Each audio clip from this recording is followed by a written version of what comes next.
welcome to Tuned to Yesterday, showcasing programs from radio's golden years. I'm your host, Mark Lavonier. In this hour, horror, later on, dark fantasy from 1942.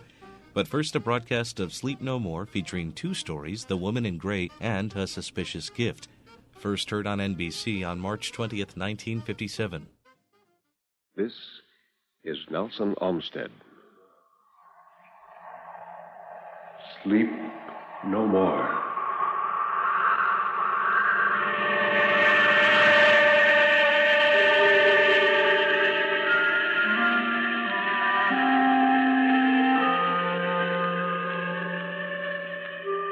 Sleep no more. Turn down the lights. Sink back in your chair and don't look into the shadows. In the shadows, there may be moving things. Tonight, it may be, you will sleep no more.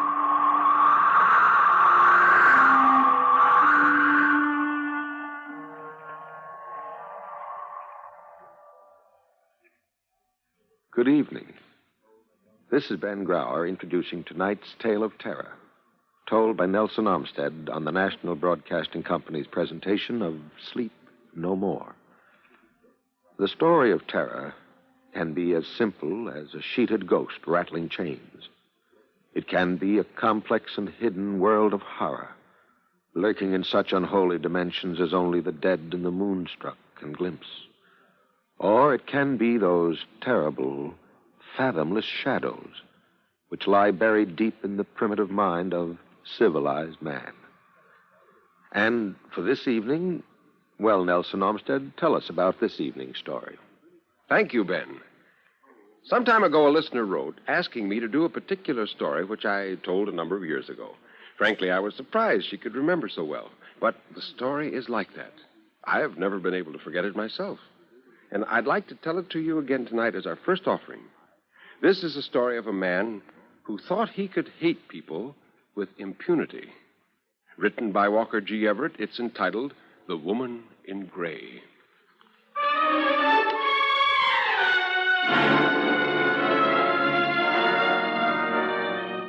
Bill was at a dinner party at the Carters when the subject first came up, a dinner to which he would never have gone if he could have thought of a single plausible excuse. Sarah Carter had a girl visiting her from the East, her school roommate or something, Bill thought vaguely. Bill was her dinner partner. They were talking about some people she didn't like, and she said, yes, and they told it all over town that I was the girl who was caught in the raid and that I had a red wig on so nobody would know me. And, oh, how I wish I could get even with them, the most hateful people. Now, haven't you any suggestions? Well, Bill looked pensive. Many martinis had set up a pleasant buzzing in his brain, and everything in life seemed very easy, and he said, well, you might tell everybody that they have a repulsive daughter hidden away that nobody ever sees, and that's why they don't like young men calling at the house. No, that's too easy. They have 3 daughters, all repulsive, only not hidden away. That is, yet. In that case, I don't know. Well, why don't you just leave it to me? What do you mean? Do you make little wax images and stick pins in them? Ah, there, she'd stolen a march on him, because that was just what he'd been going to say. So he took a piece of celery, applied his mental spurs to himself, and came out in an inspiration. Oh, haven't I ever told you about the lady in gray? No. Who's she? Just a lady in gray.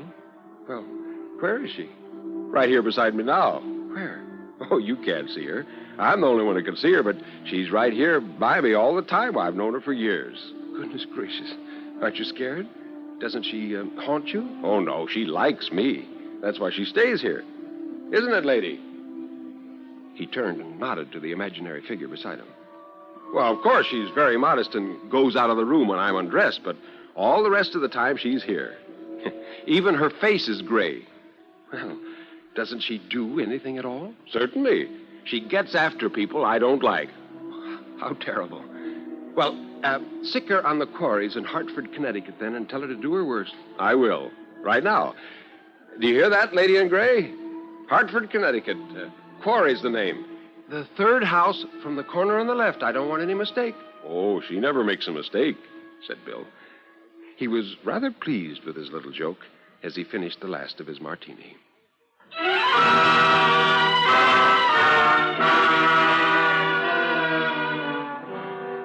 That was the last Bill thought about it for 2 weeks, until Sarah Carter plowed across the room at a cocktail party and said, "Now, what's this all about the lady in gray?" "Well, I don't know," said Bill. "What do you mean?" "I had a letter from Elsa. She said to tell you your lady in gray did the work a little too well, and you'd better be careful." "Hmm? What else did she say?" "Something about a family named Quarry. They had an automobile accident and all died. 5, I think." "Oh. Wow, what a coincidence. And what a story." He lost no time in telling it around, of course. It was a good story, with enough of pleasant actual horror in it, but not too much, the Quarries remaining mythical, so that it was worth a chill and a laugh any place.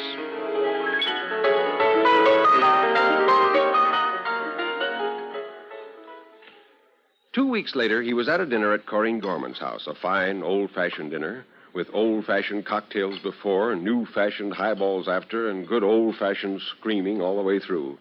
Bill sat by Corinne. She turned to him and pointed to 2 empty seats. "Oh, I could kill those people," she said. "They're always hours late anyway, and finally they phoned from Winnetka that they've broken down. Now, why don't you sick your lady in gray on them for me?"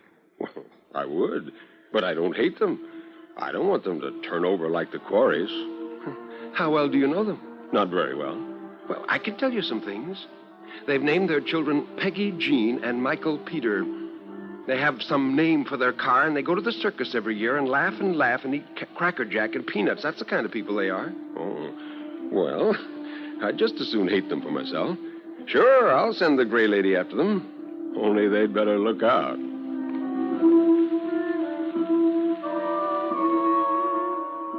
That was the last they thought about it until the dinner was nearly over and Corinne was called to the telephone, and she came back white. "It was they," she whispered. "Terrible accident. A taxi hit them. Don't tell anybody for a minute." "Were they badly hurt?" "Yes." He wondered suddenly if he ought to say anything about the absurd conversation regarding the lady in gray. He decided not. 2 coincidences were just a little too much. Yet he knew there was nothing in it. Hadn't he made her up out of a clear sky just to amuse a guest of Sarah Carter? But just the same, he felt it would be a little smart alecky to allude to it. However, Corinne soon saved him the trouble, and she said, "Never mention that gray woman again. Never, never." "Oh, well, that didn't have anything to do with it. You know that." "Yes, but it's a little too strange, that's all. As if Santa Claus should suddenly come down the chimney." "Or you find a baby in a cabbage." "I think that would be a great improvement. But this isn't any time to be funny."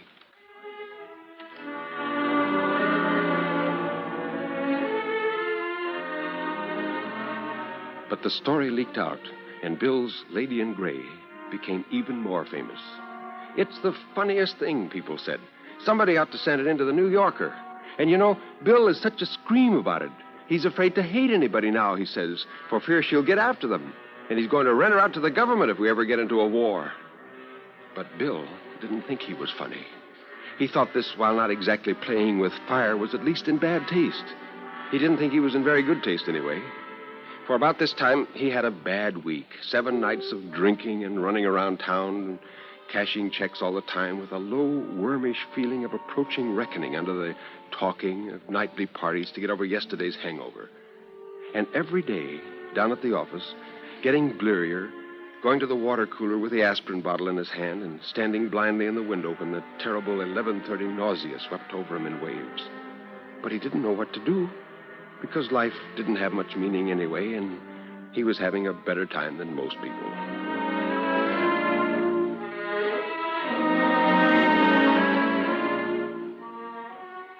One warm night, it was the next Monday, he sat in his room alone. The window was open on blackness. The curtains were limp. His electric fan turned its flat face wearily from side to side, stirring up an ineffectual commotion in the air. The phone rang. It was the doorman who said, "Mr. Jacobson to see you." "Tell him to come up." Well, what could he want? Jacobson from the office, unctuous and self-righteous. Why, I hardly knew the man. The doorbell buzzed. "Come in." "Good evening. Good evening." Jacobson came in and sat down. "Well, warm, isn't it?" "Yeah, terribly. You probably wonder why I'm here." Jacobson's mouse-like eyes took in the empty highball glass, the bowl of melted ice. Well, yes, I do. You want a drink? No, thanks. No, I never touch it. Oh, okay. What I wanted to see you about is this.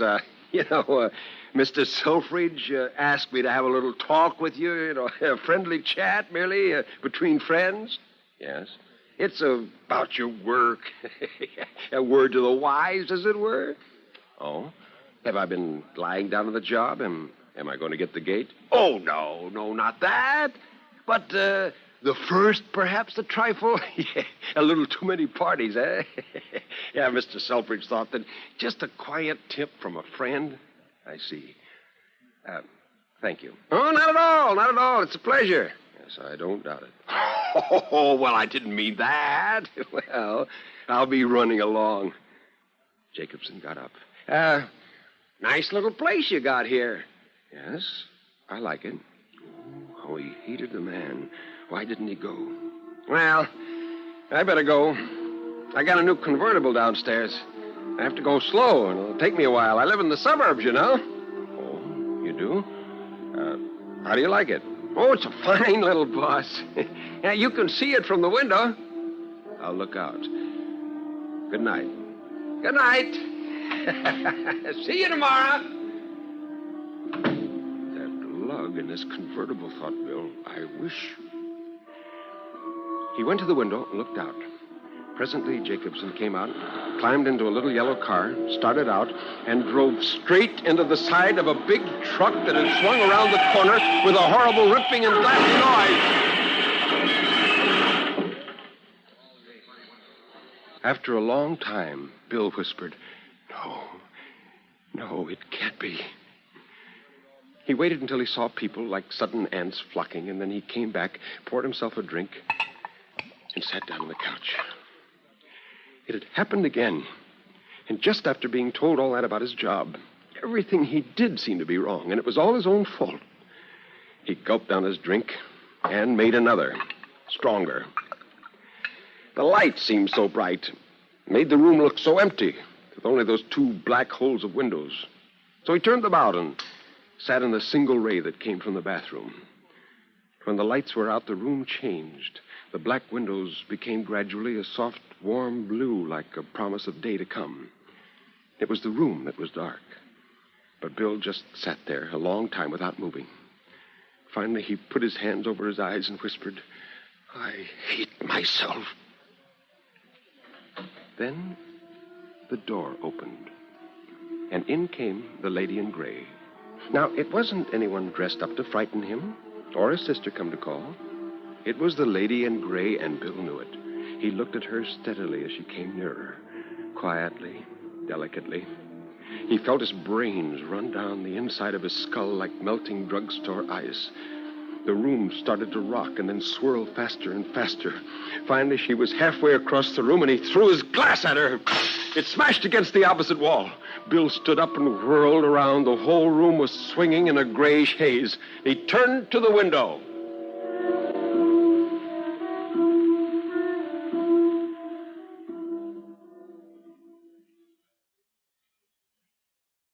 They found him the next morning on the second-floor fire escape, one of those horizontal ones with a weight on the end.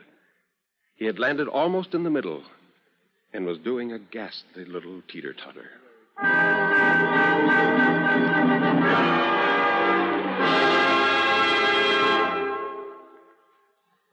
A ghastly little story, too, Nelson Olmsted. I can understand now why your listener was never able to forget the woman in gray. But what is your second story tonight? It's a story by Algernon Blackwood, Ben, a name in modern short story literature that is synonymous with a particularly frightening kind of narrative. It's a story of suspense called A Suspicious Gift. Blake had been in very low water for months, almost underwater part of the time, due to circumstances which he was fond of saying were no fault of his own. And as he sat writing in his room on the third floor back of a New York boarding house, part of his mind was busily occupied in wondering when his luck was going to turn again. In the daytime, he was a reporter on an evening newspaper of sensational and lying habits. His work was chiefly in the police courts, and in his spare hours at night, when not too tired or too hungry, he wrote sketches and stories for the magazines that very rarely saw the light of day. On this particular evening, Blake sat scribbling by the only window that wasn't cracked. His thoughts kept wandering to food, beefsteak, and steaming vegetables. He pulled himself together and again attacked the problem. As he did so, there came a gentle knock at the door, and Blake started. The knock was repeated louder. Now, who in the world could it be at this late hour of night? And he said, "Come in." The door opened in response, and the man came in.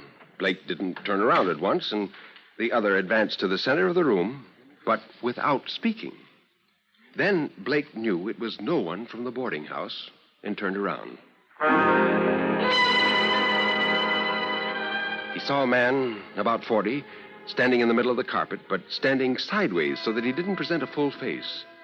He wore an overcoat buttoned at the neck, and on the felt hat which he held in front of him, fresh raindrops glistened. In the other hand, he carried a small black bag. Blake gave him a good look and came to the conclusion that he might be a secretary or a chief clerk or a confidential man of sorts. There was something singular about this man, something far out of the common, though for the life of him, Blake couldn't say what it was. The fellow was out of the ordinary and in some very undesirable manner. He spoke in a quiet, respectful voice. "Are you Mr. Blake?" "I am." "Mr. Arthur Blake?" "Yes." "Mr. Arthur Herbert Blake?" "Well, that's my full name. Won't you sit down, please?" The man advanced with a curious sideways motion like a crab and took a seat on the edge of the sofa. He put his hat on the floor at his feet, but still kept the bag in his hand. "I come to you from a friend who wishes you well." "A friend of mine?" "Just so. A friend of yours." "A man or a woman?" "That I cannot tell you." "You can't tell me?" "I cannot tell you the name. Those are my instructions, but I bring you something from this person. I am to give it to you, to take a receipt for it, and then to go away without answering any question." Blake stared very hard. The man, however, never raised his eyes above the level of the second china knob on the chest of drawers opposite. "Well, what have you got for me, please?" By way of answer, the man proceeded to open the bag. He took out a parcel wrapped loosely in brown paper. When at last the string was off and the paper unfolded, there appeared a series of smaller packages inside. The man took them out very carefully and set them in a row upon his knees. They were all $100 bills. "There are $10,000 here, and they are for you." "What? 10,000? 10,000? Are you sure? I mean, what, you mean they're for me?" He felt quite silly with excitement and grew more so with every minute as the man maintained a perfect silence. Was it a dream? He couldn't believe his ears or his eyes. Yet, in a sense, it was possible. He had read of such things in books, the generous philanthropist who was determined to do his good deed and to get no thanks or acknowledgement for it. Still, it seemed almost incredible. His troubles began to melt away like bubbles in the sun. He thought of the landlady and the arrears of rent, of regular food and clean linen and books and music, of the chance of getting into some respectable business, of as many things as it's possible to think of when excitement and surprise fling wide open the gates of the imagination. But, side by side with the excitement caused by the shock of such an event, Blake's caution was beginning to assert itself. It all seemed just a little too much out of the likely order of things to be quite right. The police courts had taught him the amazing ingenuity of the criminal mind, as well as something of the plots and devices of which the unwary are beguiled into the dark places where blackmail may be levied with impunity. The only weak point in the supposition that this was part of some such proceeding was the selection of himself, a poor newspaper reporter, as a victim. It did seem absurd, but then the whole thing was so out of the ordinary, and the thought, once having entered his mind, wasn't so easily got rid of. Blake resolved to be very cautious. The man, meanwhile, though he never appeared to raise his eyes from the carpet, had been watching him closely all the time. "If you will give me a receipt, I'll leave the money at once." He said this with a touch of impatience in his tone, as if he were anxious to bring the matter to a conclusion as soon as possible. But, now, wait a minute. You say it's quite impossible for you to tell me the name of the well-wisher or why he sends me such a large sum of money in this extraordinary way? The money is sent to you because you are in need of it. It's a present without conditions of any sort attached. You have to give me a receipt only to satisfy the sender that it has reached your hands. The money will never be asked of you again. Well, suddenly, it flashed across Blake's mind that if he took the money and gave the receipt before a witness, nothing very disastrous could come of the affair. It would protect him against blackmail, if this was, after all, a plot of some sort with blackmail in it. Or, in case the man were a madman or a criminal who was getting rid of a portion of his ill-gotten gains to divert suspicion, there was no great harm done, and he could hold the money till it was claimed or advertised for in the newspapers. I'll take the money, he said. Although I must say it seems to me a very unusual transaction. And I'll give you such a receipt as I think proper under the circumstances. A proper receipt is all I want. I mean by that a receipt before a proper witness. Perfectly satisfactory. Only it must be dated and headed with your address here in the correct way. Well, Blake could see no possible objection to this, and he at once proceeded to obtain his witness. The person he had in mind was a Mr. Barkley, who occupied the room above his own, an old gentleman who had retired from business and who, the landlady said, was a miser and kept large sums secreted in his room.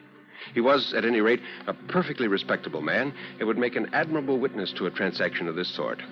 Blake made an apology and rose to get him, crossing the room in front of the sofa where the man sat in order to reach the door.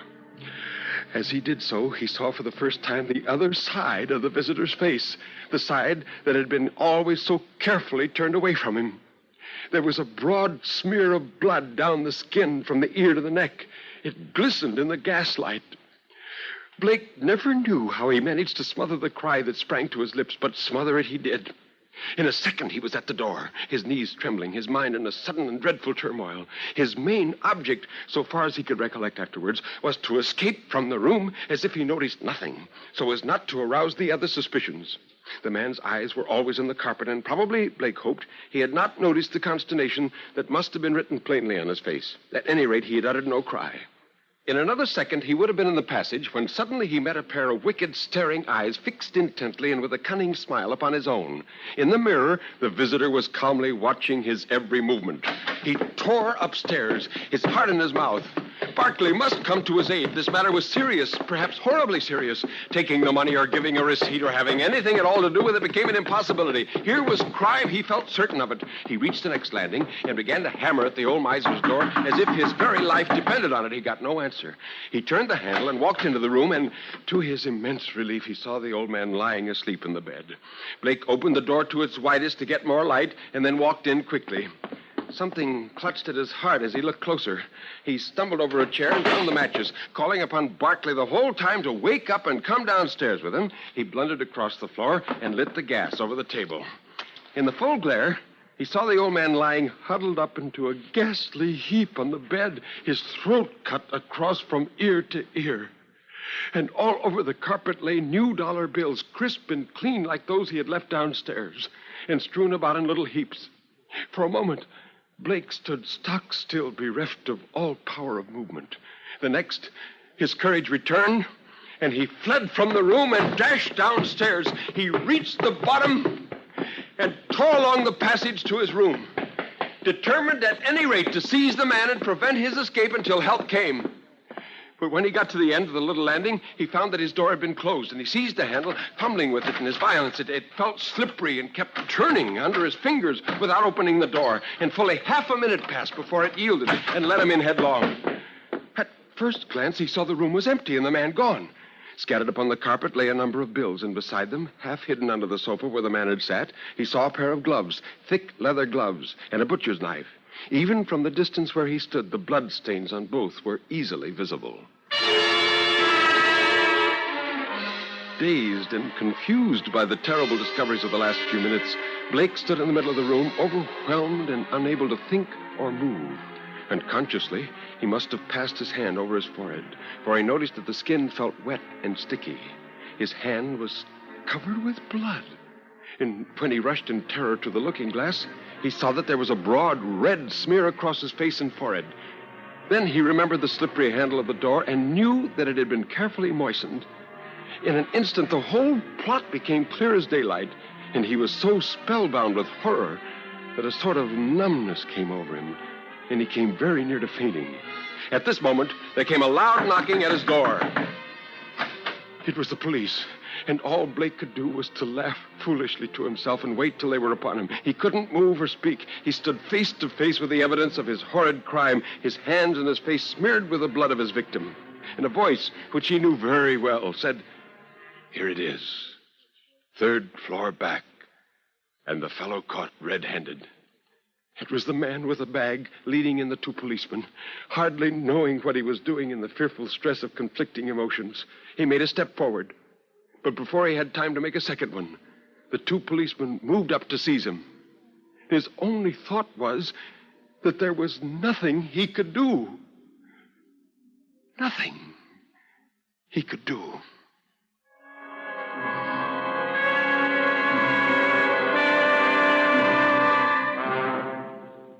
You can turn up the lights now. You can look around you. Nobody is there, really. Everything is all right, isn't it?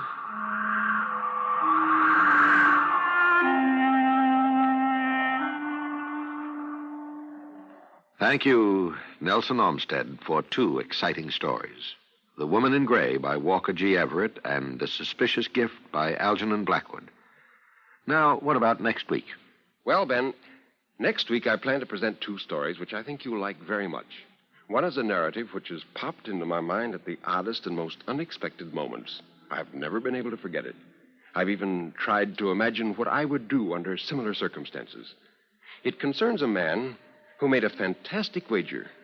He bet that for $2 million, he could spend 15 years in solitary confinement. Would you do it? Anton Chekhov writes a vivid story about the bet. Be with us next week. May I add just a word of thanks for your letters. We have been immensely pleased that so many of you have taken the time to write. Thank you for your interest.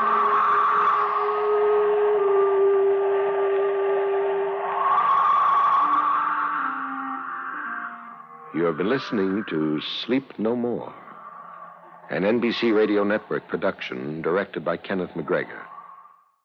Sleep No More, on Tuned to Yesterday, an NBC broadcast from March 20th, 1957, featuring one of radio's hardest-working and prolific announcers, Ben Grauer, who was heard on the air as early as 1933 on programs like The Rudy Valley Show, and he would famously go on to host the NBC Symphony Orchestra concerts in the 1940s, to then wrap up his radio career with NBC's Magazine of the Air, Monitor.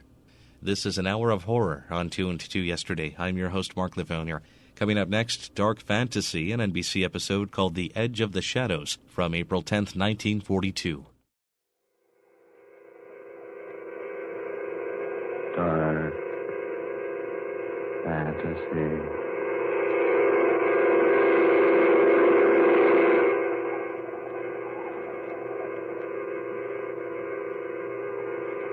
The Edge of the Shadow.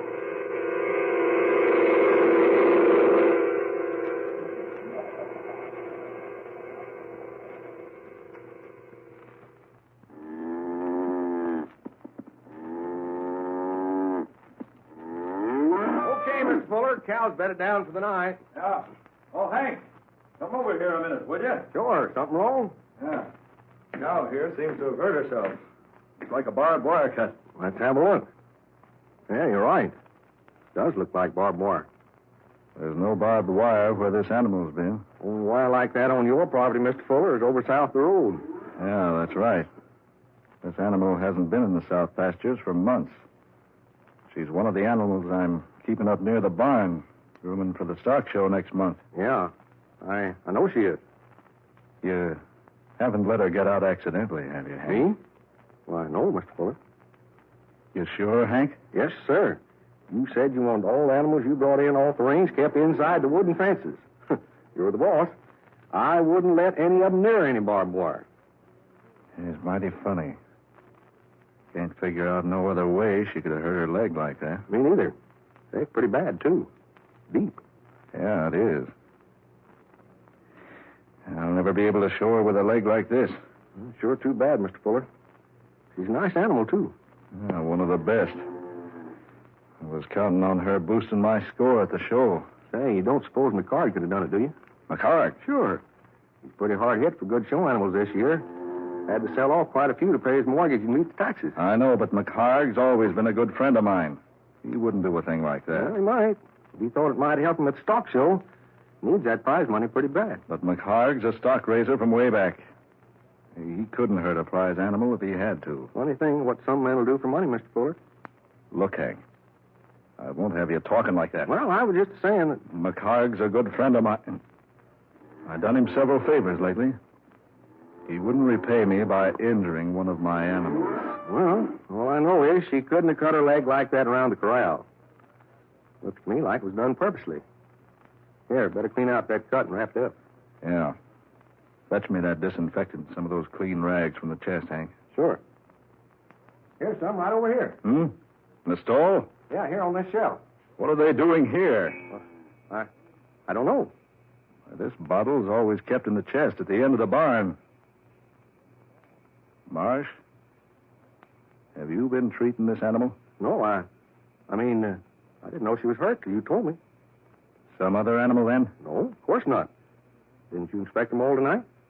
Yeah, I did. This is the only cow that's hurt. But what's this disinfectant and these clean rags doing here? Well, I just don't know, Mr. Fuller. I put that bottle away myself last week. I treated a horse. I haven't used it since. I haven't used it more than a month, I guess. Somebody did injure this animal, then tried to treat it here in its stall. He must have been frightened away before he could use the medicine. But who'd purposely cut its leg and then try to treat it? I don't know. No, neither do I. Wait a minute. Huh? What's this? Look here. What? It's a short length of barbed wire. With blood on it. By Ned, you're right. It was hidden under the straw. I just happened to pick it up with my foot. Must have been in that last load of straw we brought in. She must have laid down on it and cut her leg. Not that deep. Hank, there's been dirty work around here. Here, hold these rags. Fix up this leg. Yeah, sure. Yeah. Easy now, girl. Yeah, just take it easy. Better stand back, Hank. She's liable to get a little excited when... Hank. What's the idea? Don't move, Mr. Fuller. That gun. Put it away, Hank. Not on your life. Lucky for me, your foot didn't kick it up from the straw, too. You did this. I don't deny it. Yes, I injured the animal. I hid the barbed wire beneath the straw in this gun, too, to make it handy. Hank. And I put the disinfectant here in the stall, so you'd work on the cut. And I'd have you right here where I want you. Hank, why? Why? Why? You mean you don't know? I certainly don't. Because you won't give Martha what she wants. Martha? Your wife, Mrs. Fuller. Won't give her what she wants. Divorce. Divorce? Now, stop your pretending. Why, she's never asked me for a divorce. She has a dozen times. What makes you think so? She told me. Told you? I told you to stop pretending. You know she wants to marry me. What? Don't act so amazed. I am amazed. I'm glad to know about this. You've known about it for a long time. But I assure you that I haven't. No good acting that way, Mr. Fuller. You've had a lot of fun, haven't you? Letting me go on like this, working for you for peanuts, calling you mister, doing all your dirty work around the farm. You've been well paid. I've never asked you to do anything that I wouldn't do myself. Well, I'm putting an end to all of it right now. Hank, give me that gun. Not on your life. You can't shoot me in cold blood. They'll get you. Not me. They'll never know. When they find me with a bullet in me, Hank... They'll never find a bullet in you. They'll never bother to look for one. Don't you remember this cow? Take a good look at her. You remember last fall when McCard's shotgun accidentally went off near her? How she almost trampled him to death? Hank, no. One shot, fella, through your heart. By the time that animal's hoofs have done their work... No, Marsh, no. They'll never recognize you when they pull you out of her stall. You can't do that. They'll never bother to look for a bullet. Listen to me, Hank. They'll think your gun went off accidentally, and the animal trampled you to death. Give me that gun, Hank. And the farm will be Martha's and mine. Give it to me, Hank. Keep back. Give it to me. Keep back, I say. Take this. Oh! Help me! My eyes. You blinded me. Take it easy, you yellow pup. Your eyes will be all right. Water. Water, get me some water. My eyes are stinging. They'll be all right. Come on with me. I can't see. Here, this way. What are you going to do? I'm going to take you to the well and bathe your eyes. You're not going to kill me. Careful. Here's the barn door.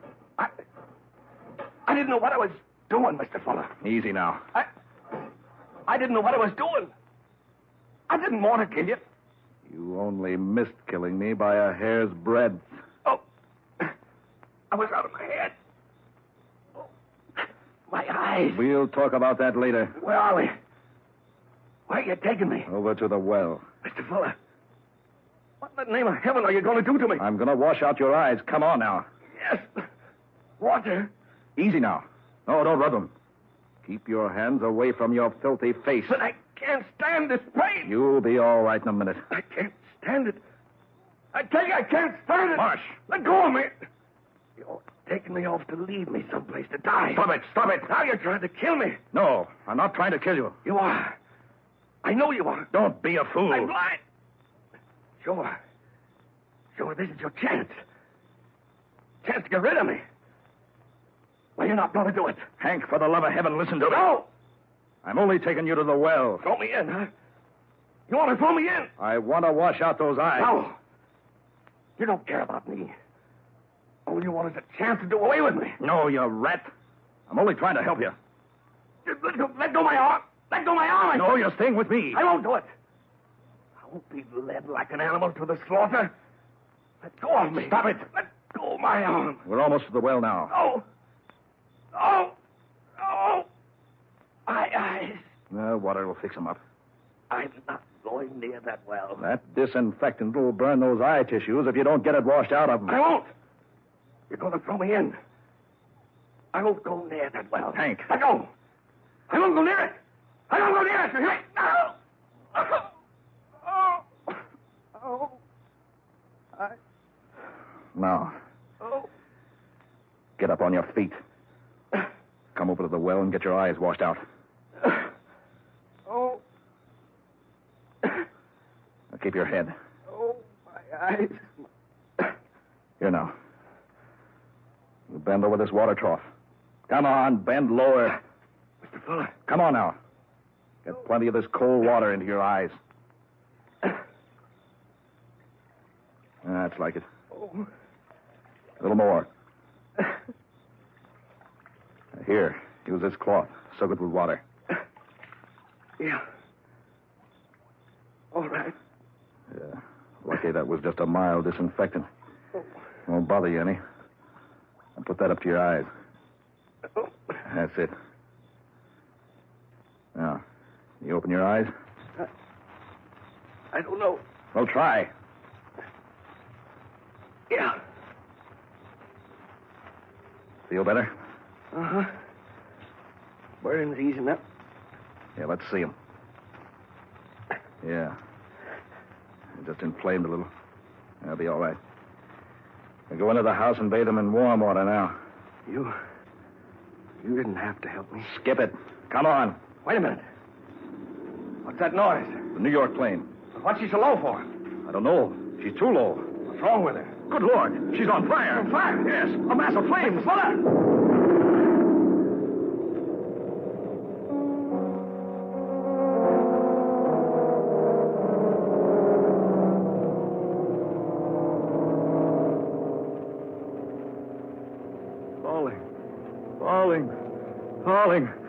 Falling. Stephen. Falling. Stephen. Falling. Wake up. Falling. She exploded in midair, and now she's falling. Stephen.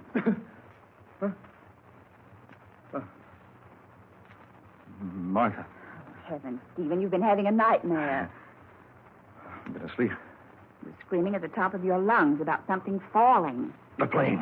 Plane? The night plane to New York. What about it? She was low. Too low. She was in flames. Exploded in midair. Oh, you were dreaming.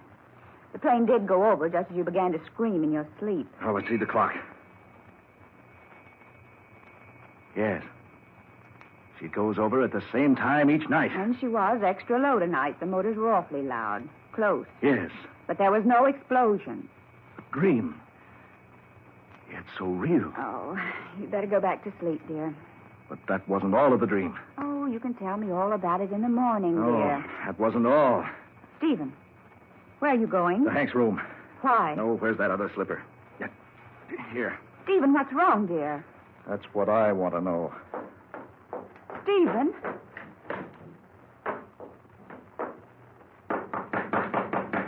Hank. Hank, open up. Hank. He's not in here. The bed's not slept in. Stephen, what in the world's wrong with you? Hank's gone. Gone? Why, he hasn't been in his bed. No. Did he tell you he was going anyplace? No. That dream. It couldn't be true. Was it about him? Yeah. About him. We were together in the prize stock barn, bedding down the animals. One of the prize cows had cut her leg. We couldn't understand it because she hadn't been near any of the pastures with barbed wire. I was bringing Hank up here to bathe his eyes just as the plane was flying over. She was too low, and she caught fire. There was that awful explosion. Oh, but it was all a dream. Come on, we'll see. Stephen. I'm going out to the barn. Come along if you wish. Something tells me that it was more than just a dream.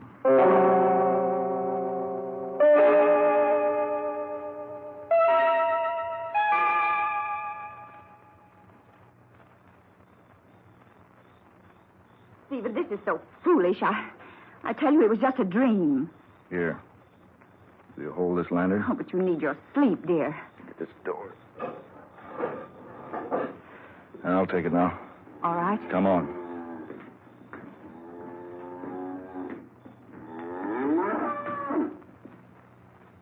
Here's the stall.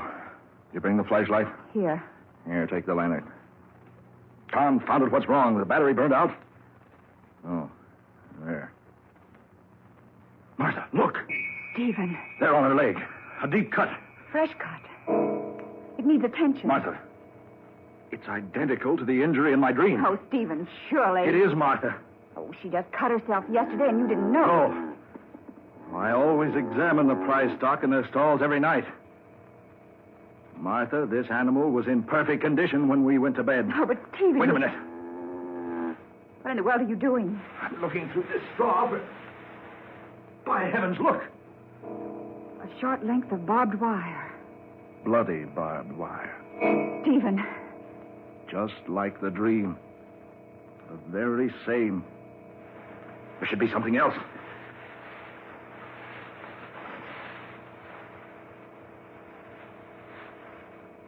Yes, here. Look. A gun. Hidden here in the straw. Here where he put it. Who? Hank Marsh, of course. Who else? Oh, no, Stephen. Yes. And look. There on the top of the feed box. The bottle of disinfectant. Some clean rags. Oh, but Stephen, you... Just like the dream. Every bit of it is just like the dream. But you couldn't have dreamed all that. The hidden barbed wire. The cut on the cow's leg. The hidden gun, the medicine, all the same. Stephen. And this cow.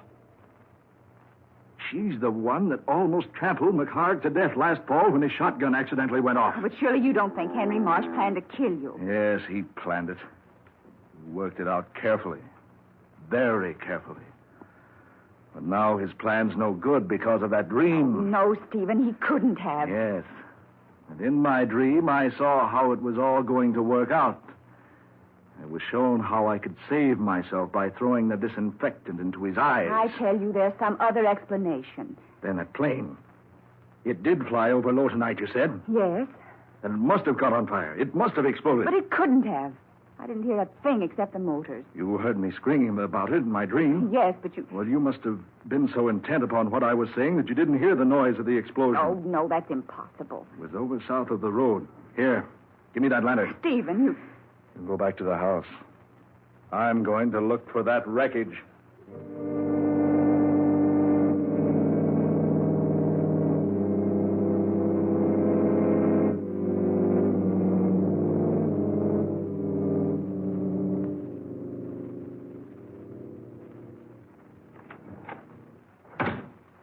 Stephen? Not a sign of anything out there in the field. I called the airport. They checked the plane. It passed over Sheldon some time ago. That's miles from here toward New York. Safe? Yes? There couldn't be a mistake? No. The plane that passed over here while you were dreaming is almost in New York now. I can't understand it. All the rest of the dream was true. All but the part about the plane. Oh, just a dream. The other things. The injury to the cow, the wire, the gun. Didn't you say you lost your gun several months ago? Yes, I Well, did. you must have dropped it in the straw when you stored it in the barn. It and the wire were thrown into the cow's stall purely by accident. But the injury. Stephen, both of us know how easily and mysteriously cows can injure their legs. And the disinfectant. Oh, you simply left it in there in the stall and forgot about it. No, I couldn't have.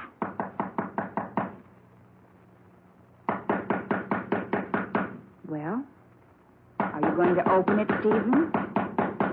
It's unlocked. Come in. Hank. Golly. Golly, I'm glad you're up, Mr. Fuller. Henry, it's late. You haven't been in your bed tonight. I forgot to tell you I was going to town. Mr. Fuller, that cow in stall 13, she's cut her leg. Henry, Well, I just happened to look at it. Looked in, found the barn door open, and... Why? What's the matter, Mr. Fuller? Say, why do you look at me like that? Stephen. You want me to come out to the barn, Hank? Why, yes. That cow's leg's pretty bad. A barbed wire cut? You know about it? And isn't the wire lying beneath the straw of the stall right now? Mr. Fuller, And isn't this the gun you hid under the straw? How'd you find that? Oh, Stephen. So it is true. You plan to kill me. No. Plan for the animal to trample me and mutilate me. No! Plan to marry Martha and get my Oh, farm. no, Stephen, no, you're wrong. No, I'm not wrong. You planned it together. Only my dreams spoiled your plans. Well, now you can be together. Stephen, no. Put that gun down! Well, I'm going to send you. You can burn together. No, Stephen, no.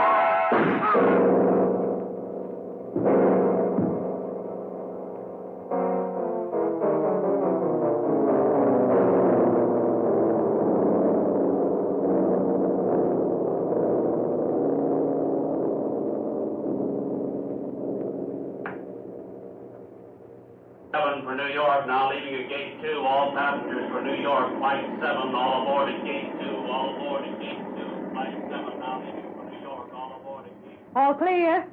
All right, shut the door.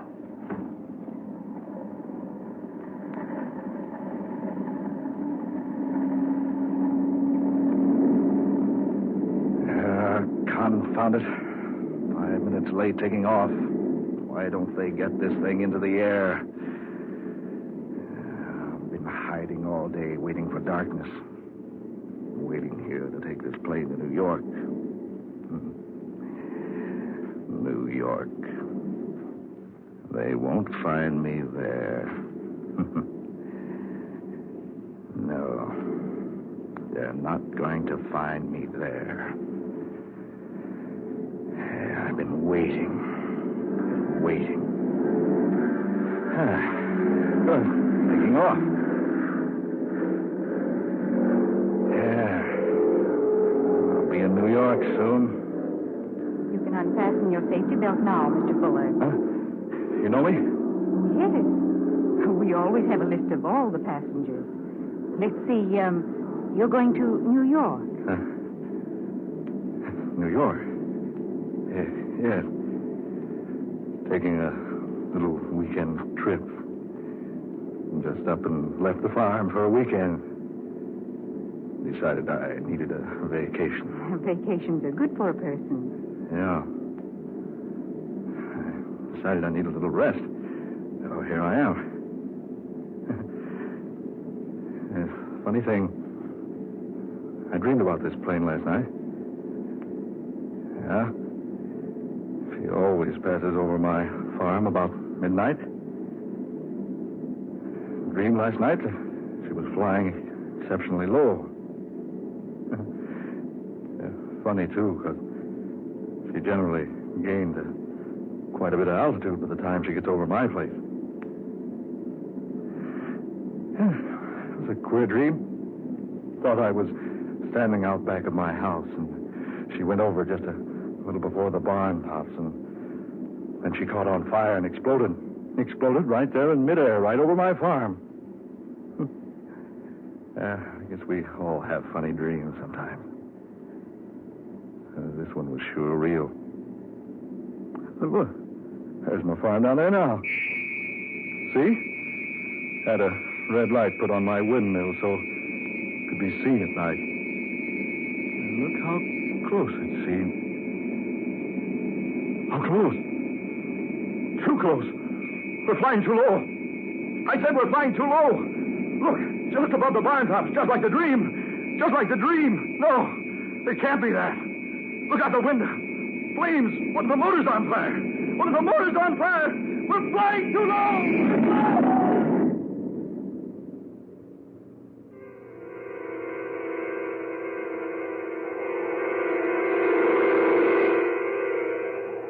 Dark fantasy. You have heard The Edge of the Shadow, tonight's original tale of dark fantasy by Scott Bishop, originating in the studios of WKY. Dark Fantasy, on Tuned to Yesterday from April 10th, 1942 on NBC. And that brings to a close this hour of horror on Tuned to Yesterday. Be sure to be with us next time for more great programs from radio's past. Until our next hour together, I'm Mark Lavonier. It's been a pleasure.